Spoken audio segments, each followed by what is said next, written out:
Have you ever seen those girls looking clean? Their skin is always glowing, brows on point, lips glossed, and most importantly, they never look like they are wearing too much makeup.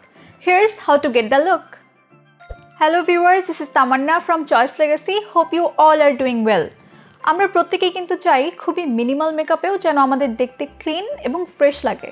যাদের স্কিনে কোনো স্কার্স নেই, dark spots নেই, তারা কিন্তু easily concealer অথবা একটা tinted moisturiser ব্যবহার করে একটা ফ্রেশ গার্ল লুক ক্রিয়েট করতে পারেন। কিন্তু যাদের স্কিনে আমার মতো অনেক ডার্ক স্পটস আছে, একনি আছে, তাদের জন্য একটু টাফ হয়ে যায় এবং তাদের আসলে একটা ড্রিমের মতো এই লুকটা ক্রিয়েট করা। আজ আমার দি আর্ট অফ সেলফ মেকআপ সিরিজের তৃতীয় এপিসোড এবং আজ আমি দেখাবো একটা ক্লিন গার্ল মেকআপ লুক যেটা এখন বেশ পপুলার। আপনি চাইলে যে কোনো হ্যাংআউটস বা ভ্যাকেশনে এই লুক ক্রিয়েট করতে পারেন। তাহলে চলুন কথা না বাড়িয়ে লেটস গেট স্টার্টেড।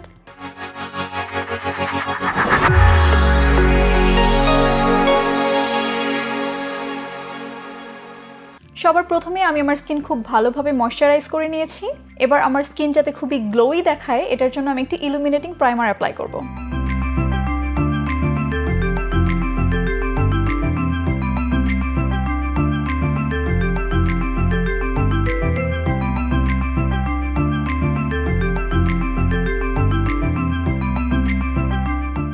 আপনারা যদি আপনার ফেসের ডার্ক স্পটস পুরোপুরিভাবে হাইড করতে চান তাহলে একটা পিচ অথবা অরেঞ্জ কালার কারেক্টার ইউজ করে নেবেন। আমি ফাউন্ডেশন অ্যাপ্লাই করার আগে আমার ফেস কন্ট্যুর করে নিচ্ছি।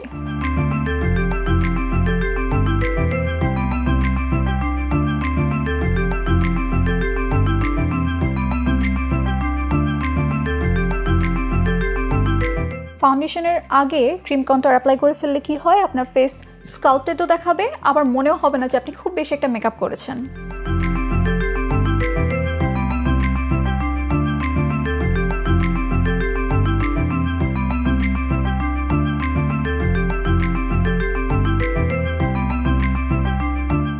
আমি যেহেতু আমার বেসটা খুবই লাইট রাখতে চাচ্ছি, আমি খুব বেশি একটা প্রোডাক্ট ইউজ করব না, যেমন কালার কারেক্টারটা আমি ইউজ করব না।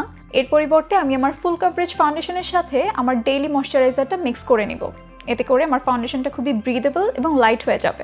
আমি যেখানে কন্ট্যুর অ্যাপ্লাই করেছি সেখানে কোনো ফাউন্ডেশন অ্যাপ্লাই করছি না, আমি জাস্ট একটা ব্রাশের সাহায্যে আমার ফেস থেকে কন্ট্যুরের উপর পর্যন্ত ব্লেন্ড করব।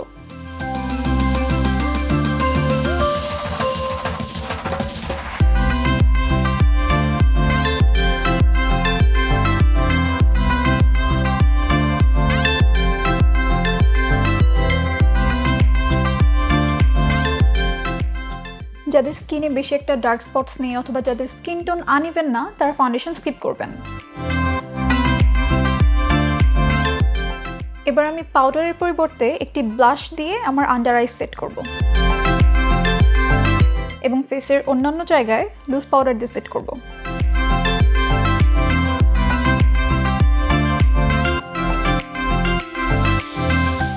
এবার সেটিং স্প্রে দিয়ে নিব।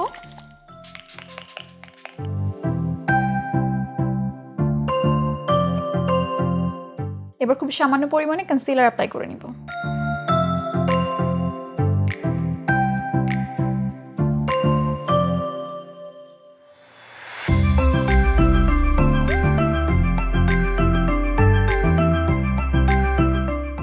আমি আমার ব্লাশ সেটিং স্প্রে দিয়ে সেট করে এটার উপরে কনসিলার দিয়ে আবার পাউডার দিয়ে সেট করেছি। এতে করে ব্লাশ অ্যাপ্লিকেশনটা খুবই ন্যাচারাল দেখায়। আমার বেস মেকআপ কমপ্লিট। এখন আমি আমার আইব্রাউস একটা ব্রাউ সোপ দিয়ে সেট করে নিব।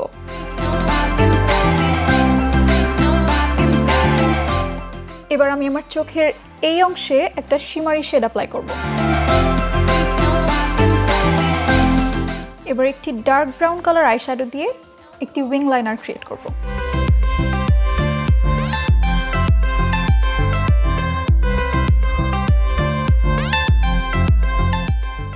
আমার চোখের লোয়ার ল্যাশ লাইন হাইলাইট করে নিচ্ছি। এবার আমি মাস্কারা অ্যাপ্লাই করে নিব।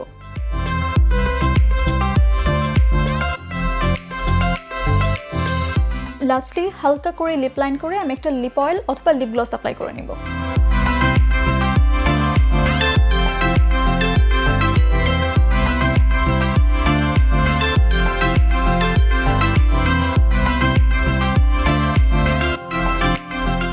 So viewers, this is the clean girl look. I hope আমার আজকের ভিডিও দেখে you can also create this clean and glowy look. পরবর্তী এপিসোডে আমি ক্রিয়েট করব একটি বেঙ্গলি লুক। আমার আজকের লুক আপনার কেমন লাগলো সেটা কমেন্ট বক্সে জানাতে ভুলবেন না। সেই সাথে ভিডিও সম্পর্কিত কোনো মতামত বা সাজেশনস থাকলে সেটাও কমেন্ট বক্সে জানাবেন। দেখা হবে পরবর্তী এপিসোডে। Till then, take care and bye by.